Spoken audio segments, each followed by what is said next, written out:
Dice Mateo capítulo 6, versículo 11. Danos hoy el pan nuestro de cada día. Danos hoy el pan nuestro de cada día. Aquí tenemos varias cosas que decir al respecto y la verdad sí quiero decirlo de manera muy precisa y muy clara, porque aquí aparentemente llegamos a donde el hombre empieza a pedir, ¿cierto? Pero en realidad las otras partes también eran un pedido del hombre en cuanto a que el Señor sea santificando su nombre, bueno, todo esto. Pero cuando llegamos a este punto, el pan nuestro de cada día, dánoslo hoy, es algo interesante porque aquí la palabra nos muestra a nosotros acerca de que el hombre debe pedir a Dios o debe reconocer que debe pedir a Dios. Y esto, sin lugar a dudas, se ha ido con el paso del tiempo, se ha ido transformando de manera muy equivocada, de manera muy errónea, a tal punto en que ya las oraciones no son un clamor, un pedido o un ruego al Señor, sino que las oraciones ahorita terminan siendo una exigencia al Señor, donde le reclamamos al Señor, donde decretamos al Señor, y yo decreto, y esto a mí me parece muy curioso, como muchas personas a veces, y lo digo porque tal vez en algún momento, un tiempo atrás, uno terminó siendo seducido por ese tipo de cosas, pero gente que cuando viene la oración no pide, sino que decreta y reclama al Señor que se haga de tal manera, eso no es una oración. Y es más, creo que es una falta a la honra y al honor del Señor venir a exigirle algo a Él. Al Señor se le pide, al Señor se le ruega, al Señor se le clama. Y aquí, en este pasaje, se nos enseña que esto el hombre debe a pedir. Y viene a pedir al Señor. Y Dios, lo segundo que hay que entender es que Dios va a suplir las necesidades, pero ojo, no siempre va a suplir los lujos o las excentricidades que nosotros queramos pedir a veces en nuestra oración. Recuerden un pasaje bíblico en el que dice que el Señor sabe de aquellas cosas que tenemos necesidad, de aquellas cosas que tienen necesidad, de aquellas cosas que tienen necesidad. Y a veces pensamos que el Señor está obligado en darnos aquellos caprichos que nosotros a veces venimos a pedirle a Él para que nos lo dé. Y recuerde lo que dice, creo, el libro de Santiago: piden y no reciben porque piden mal, y piden mal porque para vuestro deleite solamente.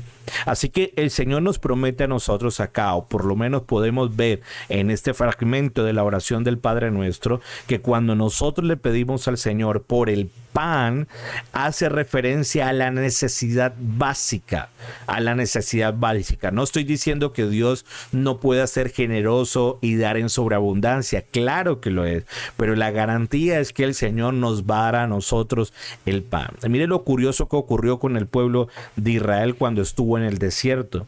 Cuando el pueblo de Israel empezó a clamar al Señor para que les diera alimento, el Señor les dio maná que caía del cielo, y todos los días comían maná por la mañana, maná al mediodía y maná en la cena, en la noche, y al otro día era lo mismo, maná, y al otro día maná. Eso terminó llevando a que muchos del pueblo de Israel, cuando Dios les dio esta provisión, terminaron llevándolos a ellos, dejaron de darle gracias a Dios por la provisión. Lo segundo, dejaron de pedirle provisión al Señor. Tercero, comenzaron a quejarse por la provisión que tenían. Otra vez maná, otra vez este tipo de comida. Y entonces esto lo llevó a ellos de la queja. Al ser desagradecidos, pasaron a la queja, y a la queja terminaron anhelando y añorando lo que tenían allí en Egipto y deseaban tener allí en Egipto. Y esto me parece grave cuando a veces nosotros nos terminamos olvidando de lo que Dios nos ha suplido, que ha suplido todas nuestras necesidades, pero nos enojamos porque no nos suplió el caprichito que queríamos nosotros, y nos enojamos demasiado. Terminamos olvidando, dándole gracias a Dios por la provisión que ya nos dio, y entonces nos amargamos nosotros y renegamos por lo que ya tenemos, y empezamos a añorar otras cosas que no deberíamos estar anhelando nosotros.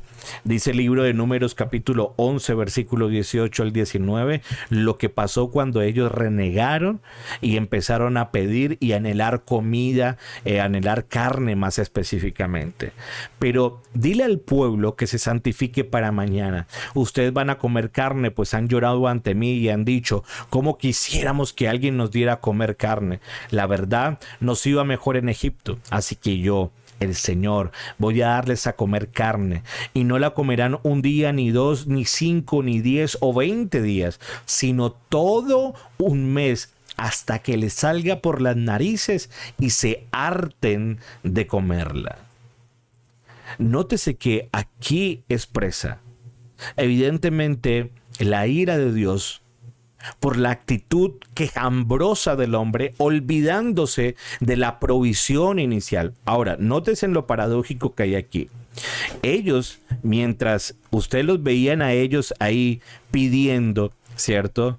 Y pidiendo por más comida, pidiendo entonces y quejándose por lo que no tenían, pero al mismo tiempo estaban olvidando la misericordia que Dios había tenido para con ellos, en que Dios los había librado de la opresión de los egipcios, pero ellos deseaban regresar a Egipto. Dios los había librado de la dureza del faraón allí en Egipto, pero querían y anhelaban llegar allí a Egipto. Las torturas que allí el faraón procuraba para con ellos, pero querían regresar allá.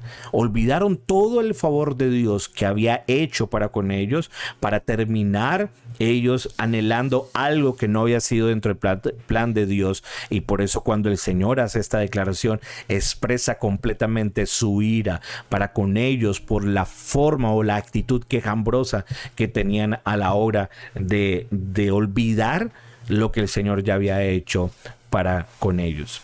Una de las cosas que delata nuestra condición en la caída con respecto a nuestro pecado es que el hombre se cree el Dios de sí mismo. El hombre cree que es el proveedor de sí mismo y el sustentador de sí mismo. Y se abroga sencillamente el mérito de aquello que tal vez cree que tiene, y piensa que todo lo que tiene fue por su propio esfuerzo, fue por su propia capacidad, y olvida de quién provino la bendición o de quién es la fuente. Y nosotros debemos recordar, al fin de cuentas, que es Dios quien nos ha dado todo lo que tenemos. Todo lo que tenemos. Y parta de este punto, porque si usted empieza a compararse con el otro, que tal vez tiene más que usted, ¿cierto? Ese no es el punto de comparación. El punto de comparación es hacia atrás, dándonos cuenta que no merecíamos nada, y lo que tenemos sencillamente es un acto de gracia y de misericordia de parte del Señor. Que Dios nos ayude cada día más a pedir correctamente como Él demanda en su palabra.